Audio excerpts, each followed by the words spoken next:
let's start about the your first grade physics preparations, right? So I just started RPSC first grade, your physics revision.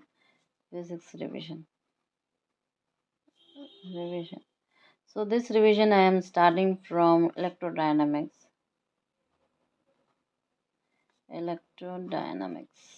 Okay. So you hope you will go through by this revision. और revision से क्या होगा कि आपको चीज़ें याद रहेंगी, आप इजीली क्वेश्चंस को सॉल्व कर सकते हो। जिसमें सबसे पहले मैं डिस्कस करूँगी अबाउट योर थ्योरम्स, क्योंकि इसमें सबसे ज़्यादा थ्योरम्स का ही इस्तेमाल करेंगे हम लोग। सो थ्योरम्स, ठीक है। कौन कौन सा थ्योरम?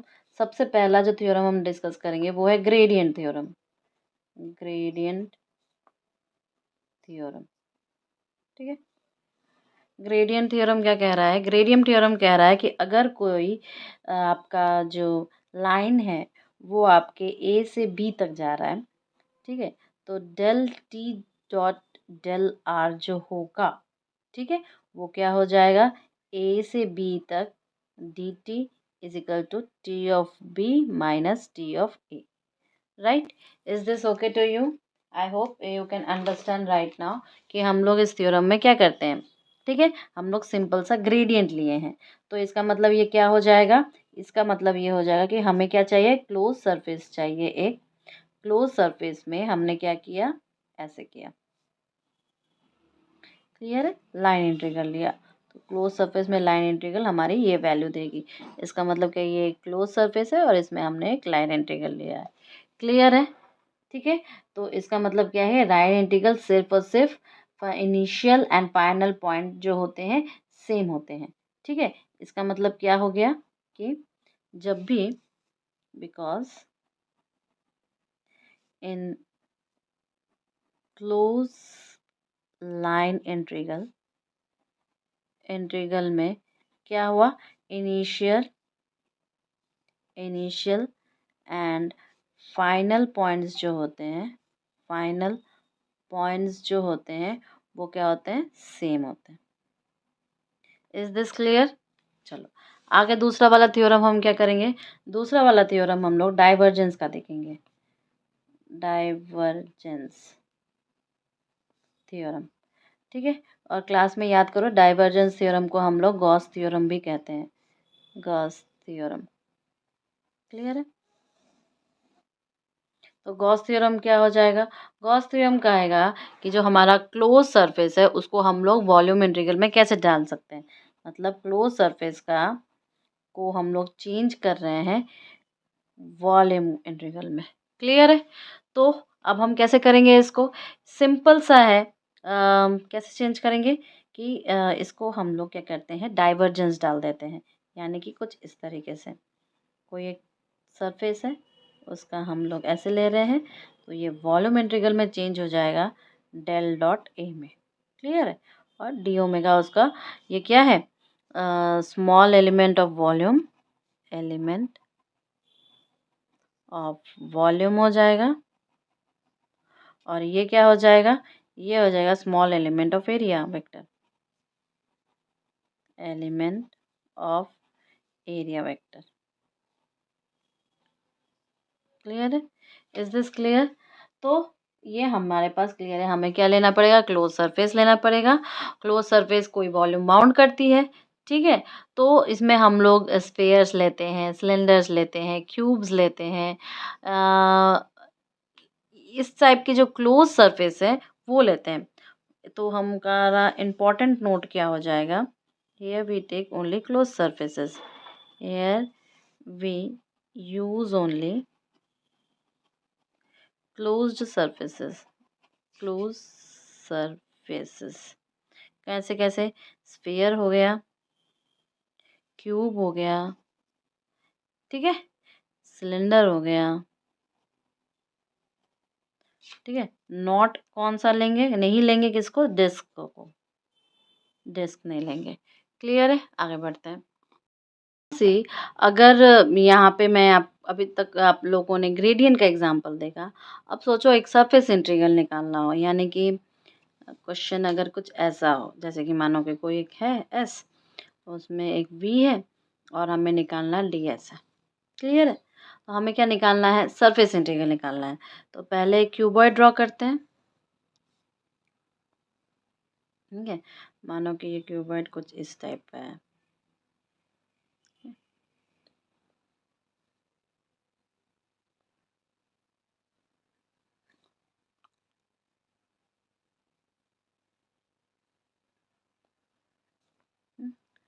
कुछ इस टाइप का क्यूबॉइड है। ओके, अब हम इसके सरफेस अगर बोले ये जेड एक्सिस है, ये तुम्हारा एक्स एक्सिस है और ये तुम्हारा वाई एक्सिस है।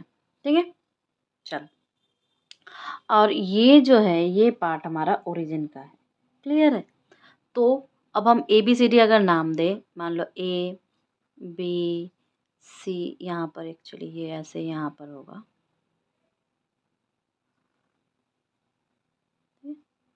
ये है। ठीक है, सी, ये सी हो गया।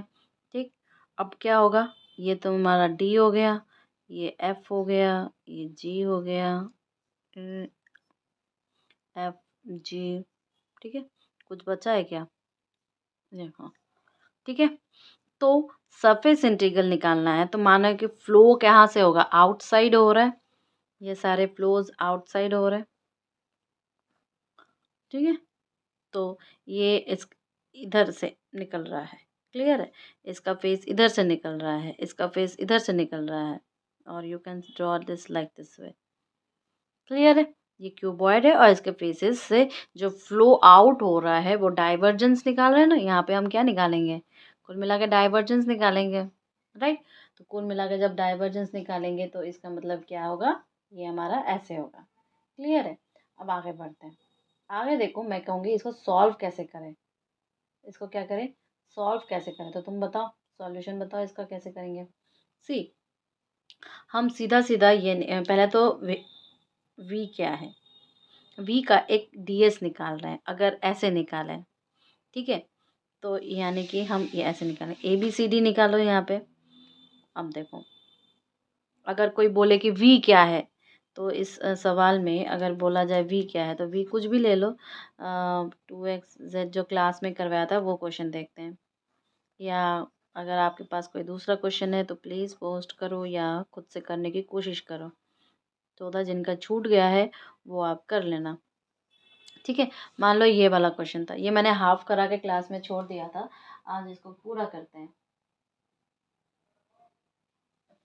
कैसे करेंगे पूरा बताओ? ये तो वी हमें मिल गया। अब हमारे पास क्या है कि हमें सरफेस इंटीग्रल निकालना है, यानी कि हमारे पास दो सरफेस होने चाहिए। ठीक है, तो A B E F. Clear है? हम वी से निकालेंगे डी एस का। क्लियर है? तो इसका मतलब देखो, पॉइंट्स देखो कहाँ से कहाँ तक जाए। मान लो ये यहाँ पर 0 है और यहाँ पर 2 यूनिट्स हैं। क्लियर है? यहाँ पे भी 2 यूनिट्स है, चारों तरफ ये 2 यूनिट से 2 यूनिट्स दौड़ रहा है। क्लियर है? तो यहाँ पे 0 से 2 तक लेंगे, 0 से 2 तक लेंगे, वी लेंगे, एक्स एक्सेस पर है डी वाई और डी जेड। क्या ये दिक्कत है किसी को? तो बताओ, is there is any problem?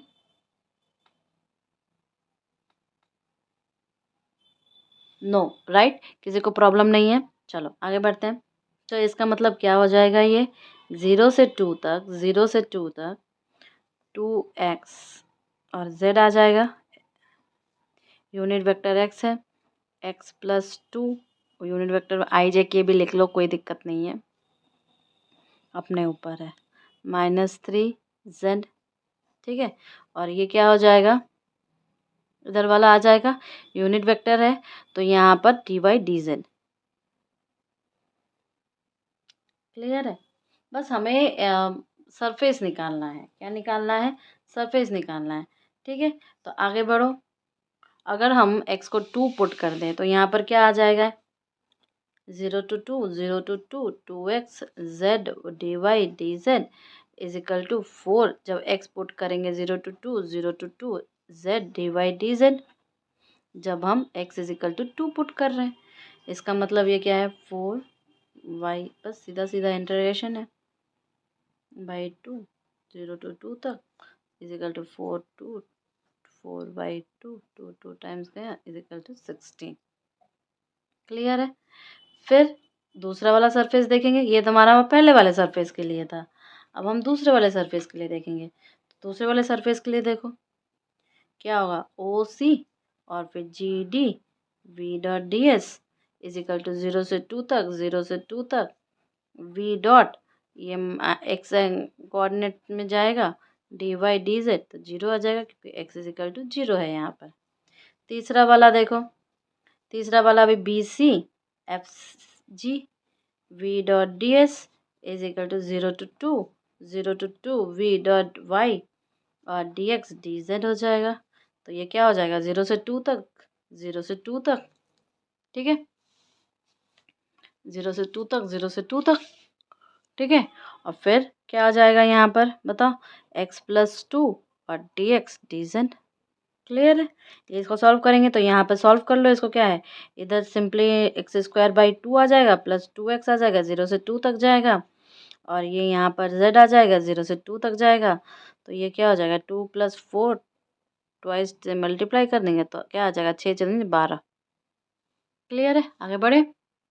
बात देखो, इसके बाद कौन सा सरफेस बचा हमारे पास, चौथा सरफेस बचा। चौथा सरफेस क्या है भाई, चौथा सरफेस बचा, तो चौथा सरफेस देख लो एक बार पीछे मुड़ के, 0 से ए तक और ई से डी तक V dot d s is equal to 0 से 2, 0 से 2 वी डॉट माइनस वाई की तरफ है डी एक्स डी जेड। ठीक है। एक सीरीज में सरफेस को ड्रॉ करना तो बार बार पन्ने पलटने की ज़रूरत नहीं पड़ेगी, जैसे कि हम लोग ABCD को ड्रॉ करते हैं वैसे ही ड्रॉ करना। तो इससे क्या कि पन्ने बार बार पलट के टाइम वेस्ट नहीं होगा। ये क्या हो जाएगा, 0 से 2 तक, क्योंकि यही दिया ही हुआ है हमारे पास, तो 0 से 2 तक minus x+2 D x d z हो जाएगा। तो ये क्या हो जाएगा, दो दो पुट करो यहाँ पर तो -12 आ जाएगा इसका। पांचवा surface DE, FG V dot d s 0 से 2 तक, 0 से 2 तक वी डॉट जेड डायरेक्शन में d x d y is equal to क्या हो जाएगा, 0 से 2 तक, 0 से 2 तक y Z² -3 d x d y. अब इसमें हमें z इज इक्वल टू 2 को पुट करना है, पुट करना है तो क्या हो जाएगा, ये हमारे पास 0 से 2, 0 to 2 y d x d y बन जाएगा। तो इज इक्वल टू y²/2 और x 0 से 2, 0 से 2 इज इक्वल टू क्या हो जाएगा, 4/2 into 2, 2 is equal to 4। Clear है। आगे बढ़े। इसके बाद जो हमारा टोटल सरफेस है, क्या जो आंसर है वो क्या बनेगा, वी डॉट डी एस है। सारे सरफेसेस को ऐड करो, 16 + 0 + 12 -12 और लास्ट वाला 4 बचा, तो ये दोनों तो कट गया, तो बराबर आंसर हमारा 20 आ गया। क्लियर है।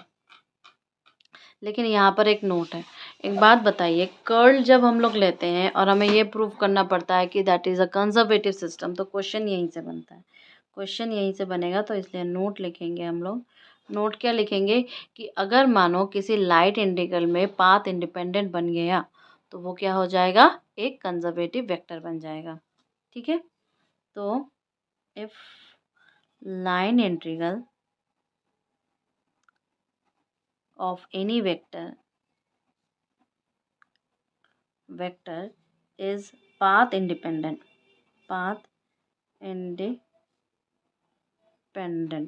ठीक है, then this is a conservative field, conservative vector। ठीक है। और किसी कंजर्वेटिव वेक्टर का कर्ल क्या होता है, ऑलवेज 0 होता है। Therefore curl of a conservative vector जो है इज 0। कैसे 0 होगा, del cross V is equal to 0। Clear है। ये हमारा एक नियम है। ये हमारा एक नियम है। क्लियर है। अब इसी से आगे हम और भी बहुत सारे क्वेश्चंस को सॉल्व कर सकते हैं। क्लास में हम लोगों ने बहुत सारे क्वेश्चन सॉल्व किए हैं इससे रिलेटेड, इवन दूसरे बैचेस में भी किए हैं। सो आई डोंट थिंक कि आप लोग को एक और भी ज़रूरत है। बहुत सारे क्वेश्चंस, देखो ये बड़े-बड़े क्वेश्चंस होते हैं, तो इनको लास्ट में करना जब आपके जो लिमिट है आपको क्वेश्चन अटेम्प्ट करने के, वो लिमिट जब लगता है कि नहीं हो रही है क्रॉस, तो आप ऐसे क्वेश्चंस को हाथ दिलाना, बिकॉज़ क्योंकि इसमें सिर्फ़ और सिर्फ़ आपको कैलकुलेशंस करना है। अब एक इम्पॉर्टेंट पार्ट बताएँगे, डिराक डेल्टा फंक्शन, ठीक है? हम लोग क्या देखेंगे? Dirac delta function. Dirac delta function, see this function is very important question, इसमें से खूब गोल गोल घुमा के बनाते हैं। और आप इलेक्ट्रिक फील्ड देखो या आप और भी बात के जो फंक्शंस है मैग्नेटिक फील्ड वगैरह, उसमें भी इसको डाल डाल के इससे प्रॉपर्टी से क्वेश्चन पूछा जाता है, ठीक है? तो ये डिराक डेल्टा फंक्शंस जो है ये एक काफ़ी एक डिफाइंड फंक्शन, डिफाइंड मतलब में यानी कि जो नॉर्मल फंक्शंस हम लोग पॉलिनॉमियल वगैरह के देखते हैं वैसे फंक्शंस नहीं हैं।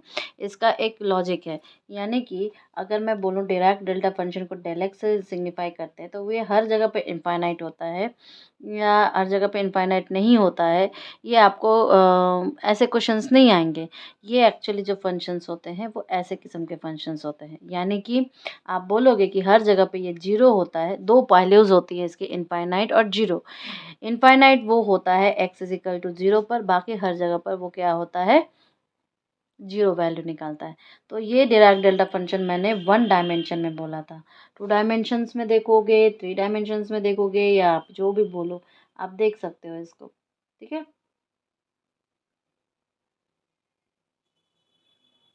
अब जैसे एग्ज़ाम्पल देखो, डिराक डेल्टा फंक्शन का आप जब इलेक्ट्रोडायनामिक्स पढ़ते हो तब आपको जो चार्ज डेंसिटीज़ होते हैं उसमें आपको डिराक डेल्टा फंक्शंस दिखेगा, ईज़िली दिखेगा, ठीक है? फॉर एग्ज़ाम्पल जैसे कि मानो ये अगर ऐसे दिया हुआ है कि एक यूनिट वेक्टर आर है, आर नीचे स्क्वायर है, तो इसको हम लोग ऐसे भी तो लिख सकते हैं, आर को आर क्यूब के साथ लिख सकते हैं ना, ये यूनिट वेक्टर है क्योंकि। तो डेल डॉट ए क्या हो जाएगा? डेल डॉट ए हो जाएगा डेल डॉट आर का upon r square is equal to 4 pi del cube r हो जाएगा।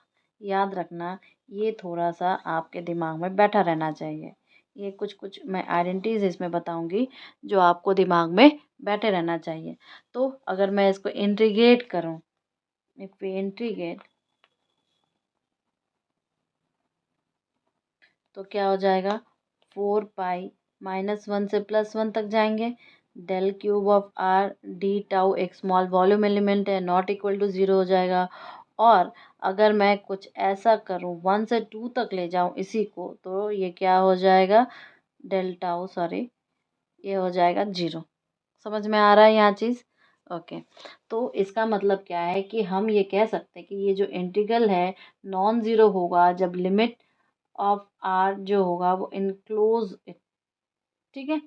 यानी कि this integral will be non zero when limits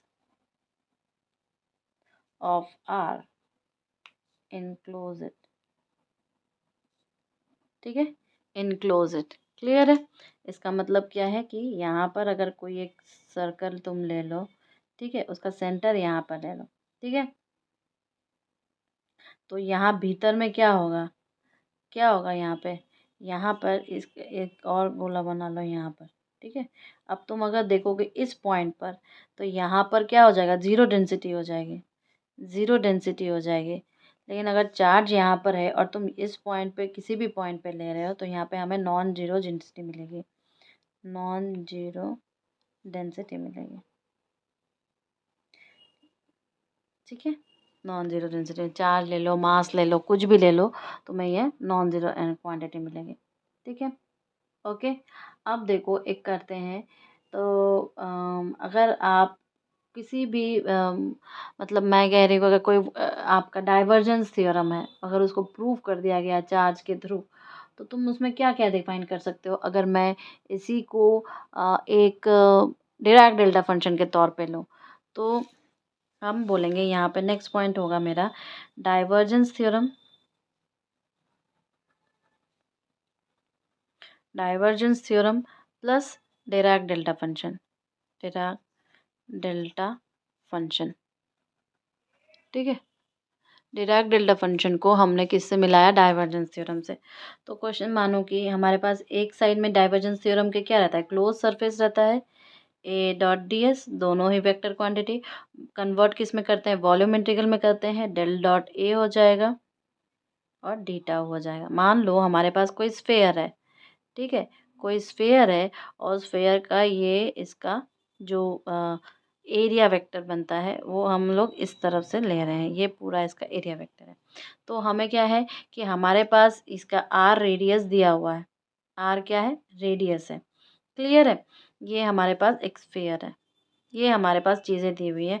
अगर हमें कोई बोले कि ये कैलकुलेट करो या तो ये कैलकुलेट करो, दोनों में से कुछ भी कैलकुलेट करो, तो हम लोग कैलकुलेट करते हैं एक एक करके। चलो नाउ सी कैसे कैलकुलेट करेंगे। पहले हम लोग एलएचएस को कैलकुलेट करते हैं, एलएचएस को कैलकुलेट करते हैं। तो एलएचएस में क्या है हमारे पास? ये चीज़ है, ठीक है, ए डॉट डी एस का क्लोज सरफेस। तो सबसे पहले हम ये कहेंगे कि ए डॉट डी एस जो होगा वो नॉन ज़ीरो होगा अगर डी एस इज जो डायरेक्शन है वो आर की डायरेक्शन के बराबर है, मतलब यूनिट वेक्टर की डायरेक्शन के बराबर है। यानी कि A D S will be non zero, non-zero quantity if ds is along r का यूनिट वेक्टर डायरेक्शन में। ठीक है, तो इसका मतलब LHS में हम कैसे कैलकुलेट करेंगे? 0 से लेके 2 पाई तक, फिर 0 से लेके पाई तक। हम लोग कौन सा ले रहे हैं?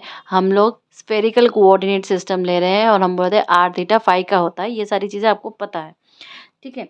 अब मान लो let A is equal to तुम्हारा आर वेक्टर और आर स्क्वायर है। क्लियर है? तो हम जानते हैं कि डी एस क्या होगा, ये हम लोग पहले पढ़ चुके हैं। डी एस क्या हो जाएगा? R square sine theta d phi sorry d phi r होगा ना। तो हम यहाँ पे क्या लिखेंगे? ये हो जाएगा sine theta d phi is equal to 0 से लेके पाई तक साइन थीटा का देख लो थीटा के साथ, और 0 से लेके 2 पाई तक डी फाई का हो जाएगा ना। तो आगे बढ़े तो ये क्या आ जाएगा यहाँ पर ये देखो साइन थीटा कॉस थीटा में बदल जाएगा, तो माइनस कॉस थीटा हो जाएगा इसका, और 0 से पाई तक जाएगा, और इसका पाई फाई हो जाएगा, 0 से 2 पाई तक जाएगा। तो इसका मतलब क्या हुआ? यहाँ पर इसका 2 पाई आया, इसका 2 पाई आया, तो यहाँ पर 4 पाई हो गया, हो जाएगा 4 पाई। अब RHS को देखते हैं, ठीक है। RHS में राइट हैंड साइड में हमारे पास वॉल्यूम इंटीग्रल है, ठीक है। तो वॉल्यूम जब इंटीग्रल है तो हम जान सकते हैं कि RHS क्या है। RHS हमारा वॉल्यूम इंटीग्रल है जो कि एक स्फीयर का वॉल्यूम इंटीग्रल बताना चाह रहा है। तो हम ये मैथमेटिकली जानते हैं कि डेल डॉट ए जो होगा वो क्या होगा? 0 होगा, क्योंकि इसको जब हम लोग ए क्या रखे हैं, ए की वैल्यू हमारे पास यहाँ पर है, कैलकुलेट करना वेक्टर एनालिसिस में। But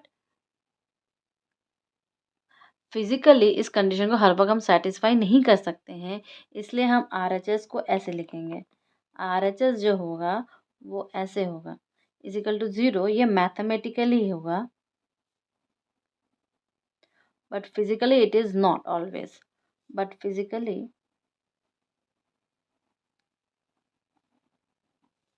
it is not always. It depends on conditions. It depends on conditions. ठीक है, तो इसलिए हमने इसको क्या किया कि हमने इसको वॉल्यूम इंटीग्रल लेकिन डिराक डेल्टा के फॉर्म में लिखा है। ठीक है, क्लियर है? 4 पाई बाहर आ जाएगा, भीतर डिराक डेल्टा का क्यूब रह जाएगा, डीटा हो जाएगा, इसलिए ये 4 पाई हो गया। ठीक है, तो इंटीग्रल अगर इक्वल टू 1 है तो स्फेयर की is enclosing r is equal to 0, that is the limit of r enclosing the volume. Okay, इसको लिखना पड़ेगा, लिख देते हैं। इंटीग्रल जो है इस इंटीग्रल की वैल्यू इज इक्वल टू 1 कब होगा? इफ स्फेयर इज इनक्लोजिंग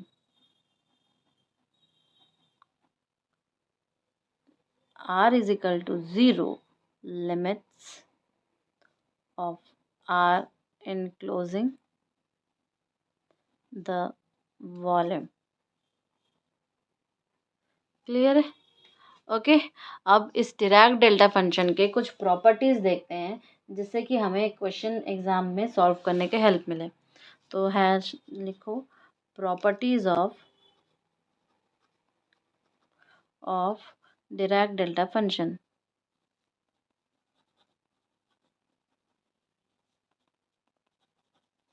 क्या क्या प्रॉपर्टीज हो उसके? पहली तो प्रॉपर्टी ऊपर वाली अभी देख लिया था। तो माइनस इन्फिनिटी से प्लस इन्फिनिटी अगर हम देखेंगे डिराक डेल्टा फंक्शन को वन डायमेंशन में, वन डायमेंशन लिख दो, तो क्या हो जाएगा? 1 हो जाएगा। क्लियर है? आगे बढ़ते हैं।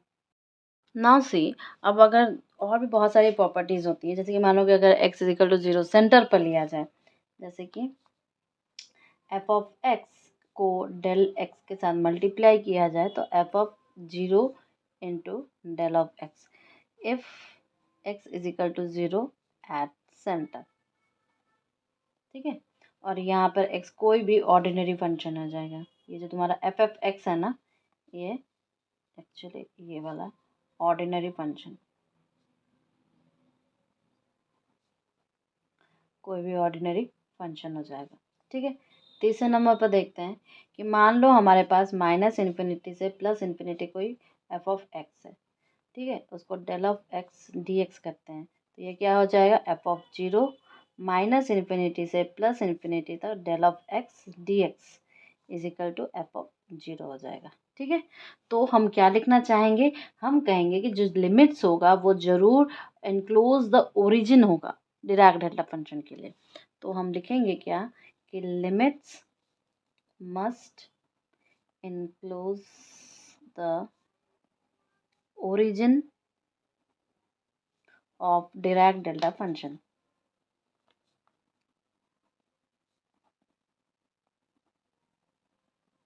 ठीक है, आगे बढ़ते हैं।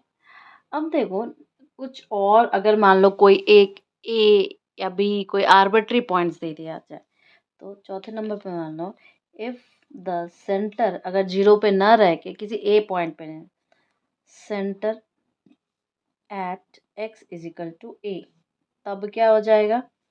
Del of x minus A is equal to infinite. कब होगा? जब x is equal to A होगा, और इज इक्वल टू 0 होगा जब x is not equal to A होगा। क्लियर है? अच्छा, इसी का एक कंक्लूजन हम लोग देखेंगे।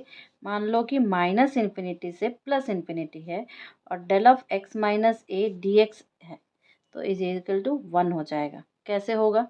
मान लो कि अगर डेल ऑफ एक्स माइनस 2 है, सेंटर एट 2, सेंटर एट 2 हो जाएगा, x इजिकल टू 2 पर है, तो इसका मतलब, और मान लो कि जब कुछ ऐसा है 3 से 4 तक जा रहा है del of x minus 2 d x, तो ये इजिकल टू 0 हो जाएगा। ठीक है, होगा ना? So what I will say, क्योंकि 2 जो है इज नॉट बिटवीन 3 एंड 4, 2 तो 3 और 4 के बीच में नहीं है, इसलिए लिमिट्स जो है वो इसके इनक्लोजिंग नहीं है। समझ में आ रहा है? मान लो ये तुम्हारा ऐसा है, तो ये क्या हो जाएगा? इसकी वैल्यू 0 हो जाएगी, क्योंकि 3 और 4 के बीच में 2 नहीं आता। तो हमने पहले ही कहा है, देखो मैंने पहले ही बोला है कि इसकी लिमिट्स जो है उसके बीच में होनी चाहिए। ठीक है, सो हम कहेंगे इसका आंसर 0 इसलिए आया because 2 is not in between, not in between 3 and 4, that is limits are not enclosing 2, are not enclosing x is equal to 2। Clear है? ओके, अब देखो एक और पॉइंट है इसका कि मान लो कि F of x del of x minus A है, तो ये क्या हो जाता है? एफ ऑफ ए हो जाता है और del of x minus A हो जाता है। क्लियर है? एक और देख लो, एक और है, अगर मान लो माइनस इन्फिनिटी से plus infinity F of x del of x minus A, ठीक है, डी एक्स, तो ये क्या हो जाएगा? एफ ऑफ ए हो जाएगा, माइनस इन्फिनिटी से plus infinity of del of x minus A हो जाएगा डी एक्स के, तो ये क्या आंसर आ जाएगा? एफ ऑफ ए आ जाएगा। क्लियर है? तो ये सारी आपकी डेल्टा डिराक फंक्शंस थे। अब इसका जो एरिया होता है वो 1 होता है। क्या होता है इसका एरिया? इसका एरिया होता है 1। कैसे देखते हैं? देखो, हम बोलेंगे कि area of a Dirac delta function, Dirac delta function, ठीक है, वो क्या हो जाएगा? Equal to 1। कैसे होगा? हम जानते हैं area height into width is equal to finite, height into width is equal to finite, ठीक है। कैसे? कि मान लो कुछ ऐसी सिचुएशन है, क्यों जिसके हाइट इंटू विथ फाइनाइट होनी चाहिए। दूसरा टॉपिक हम कहेंगे, ये तो पहला टॉपिक हो गया। दूसरा प्रॉपर्टी मानो कि डेल ऑफ किसी का मल्टीप्लिकेशन है इसमें, तो ये सिंपली क्या हो जाता है? ऐसे हो जाता है, ठीक है। जहाँ पे के क्या है? K is equal to a constant. मान लो जैसे कि डेल ऑफ -3x रहा, तो हम लिखेंगे 1/3 डेल ऑफ x, क्योंकि यहाँ पे मॉड है इसलिए हमने माइनस नहीं लगाया। नेक्स्ट प्रॉपर्टी देखो, Dirac delta function, Dirac delta function अगर मान लो कोई इवन फंक्शन हुआ, is equal to a even function हुआ, ठीक है। Dirac delta function is even function, तो इसका मतलब del of -x is equal to क्या हो जाएगा? डेल ऑफ x हो जाएगा। ये तो हमें पता ही है, इसको थोड़ा ब्रैकेट में डाल देते हैं तो थोड़ा सही रहेगा। फिर अगर मान लो किसी डिराक डेल्टा फंक्शन का डेरिवेटिव निकालना, डेरिवेटिव वेटिव of Dirac delta function, Dirac delta function simple derivation निकालना होता है, ठीक है। क्या है?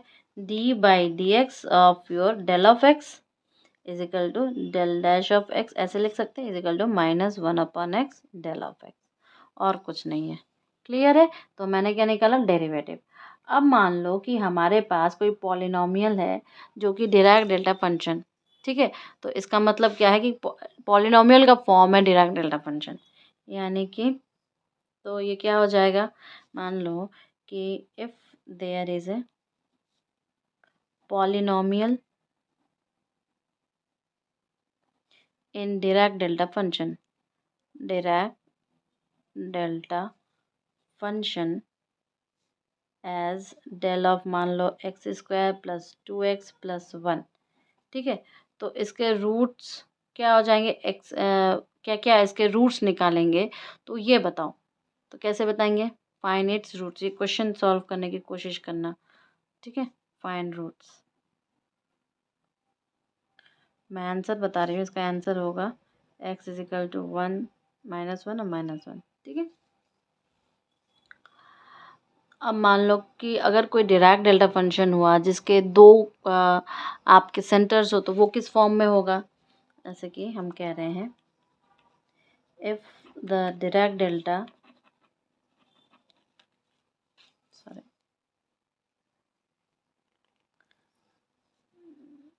डेल्टा फंक्शन हैव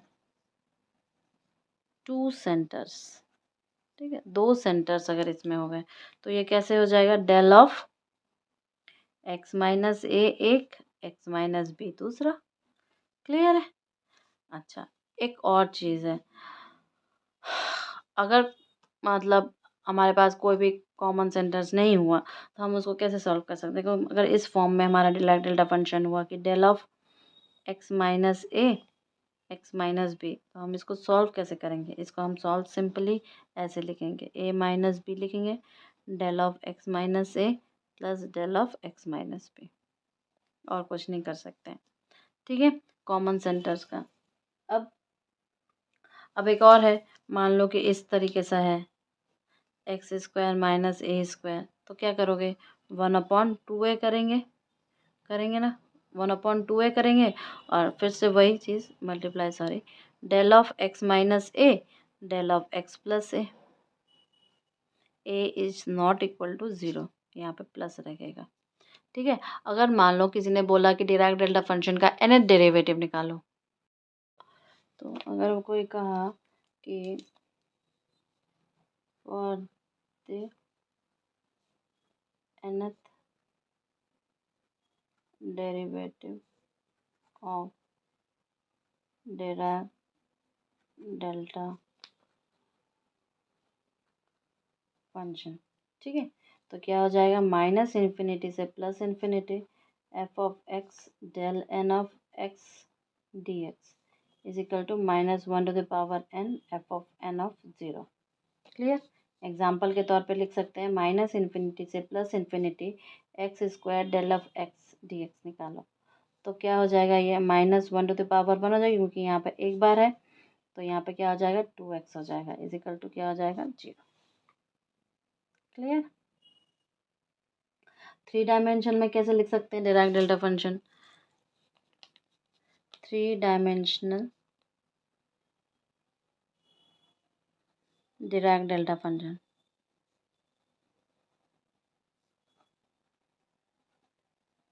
ठीक है, कैसे लिख सकते हैं, अगर सोच लो कि एक तो हम लोग ऐसे लिख सकते हैं आर पोलर कोऑर्डिनेट्स में स्फेरिकल पोलर कोऑर्डिनेट्स,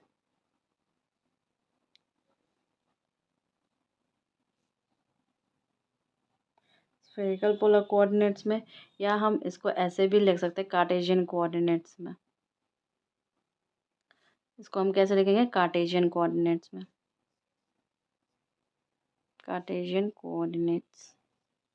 ठीक है, तो इसमें प्रॉपर्टीज़ क्या क्या हो सकती हैं बताओ, प्रॉपर्टीज़ क्या क्या अभी जो देख रहे थे, =1 कब होगा, =0 कब होगा, इसके भी प्रॉपर्टीज़ खूब आती हैं क्वेश्चन सॉल्व करने में। तो प्रॉपर्टीज़ के तौर पे क्या क्या देख सकते हैं, देखो जैसे पहला वाला अगर हम देखना चाहें तो मान लो कि पूरा स्पेस ऑल स्पेस में करें तो del cube of r d r is equal to 1 होगा। ठीक है, और ये कब होगा, जब आर को इनक्लोजिंग करना है, मतलब कि इफ लिमिट ऑफ आर जो है enclosing the r is equal to 0 then the value is 1 else और अदरवाइज इज इक्वल टू 0। ठीक है, एग्जाम्पल जैसे मान लो हमारे पास कोई कोऑर्डिनेट सिस्टम है, यहाँ पे हमारे पास एक स्फेयर है और यहाँ पर ऐसे किया है। क्लियर है, तो मान लो इसका रेडियस 2 है, यहाँ पर coordinate system r is equal to 0 है, ये x एक्सिस है, ये y एक्सिस है। क्लियर, तो इस स्फेयर के लिए क्या होगा, फॉर दिस स्फेयर क्या होगा, ऑल स्पेस लेंगे, del cube of r is equal to r is equal to क्या हो जाएगा 0 हो जाएगा। क्यों, क्योंकि ये इनक्लोज नहीं कर रहा था सेंटर को। ठीक है, because sphere is not enclosing centre at r is equal to 0। Clear हो गया ना, यहाँ पर है यहाँ पर नहीं है।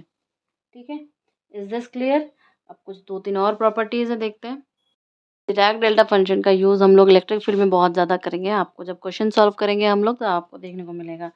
क्लास में भी बहुत सारे किए हैं तो रिविजन्स में 2-3 ही करेंगे, क्लास में तो इतने सारे कर लिए हैं। सो ठीक है, जैसे कि डेल डॉट, अब मान लो कि हमारे पास कुछ इस टाइप का है तो ये क्या हो जाएगा 4 पाई डेल क्यूब आर, अभी यूज़ किया था इसको थोड़ी देर पहले। फिर मान लो कि कोई हमारे पास एफ ऑफ आर है, डेल क्यूब आर है, तो ये क्या हो जाएगा f of 0 del cube r हो जाएगा। क्लियर है, तो इसीलिए जो हम लोग इलेक्ट्रिक फील्ड निकालते हैं उस इलेक्ट्रिक फील्ड में बहुत सारे इसके क्वेश्चंस रहते हैं। तो इसका एग्जांपल्स देखते हैं, for examples in electric field, examples in electric field कैसे इलेक्ट्रिक फील्ड में इसके एग्जांपल्स देखेंगे। देखो जैसे कि मानो कि हमारे पास जो हमारा गॉस थ्योरम है, del dot e is equal to rho by epsilon naught. ठीक है, ई क्या होता है हमें पता है, 1/4 pi epsilon naught q by r square r. Clear है, तो अगर मैं कुछ ऐसा करूं कि del dot e we use del dot r by r square, तो ये क्या हो जाएगा 4 पाई डेल क्यूब आर हो जाएगा। ठीक है, इस जगह पे। क्लियर, और del cube r is equal to 1 और इज इक्वल टू 0, दो ही वैल्यू होगी जब आर इज इक्वल टू 0 होगा और जब आर नॉट इक्वल टू 0 होगा। क्लियर है ना कहाँ पे इसका यूज़ कर रहे हैं। So these are the very important function था ये आपका डिराक डेल्टा फंक्शन। नेक्स्ट में हम लोग क्या डिस्कस करेंगे, नेक्स्ट में हम लोग थोड़े से कंजर्वेटिव वगैरह, फोर्स वगैरह, वर्क वगैरह डिस्कस करेंगे। ठीक, थैंक यू।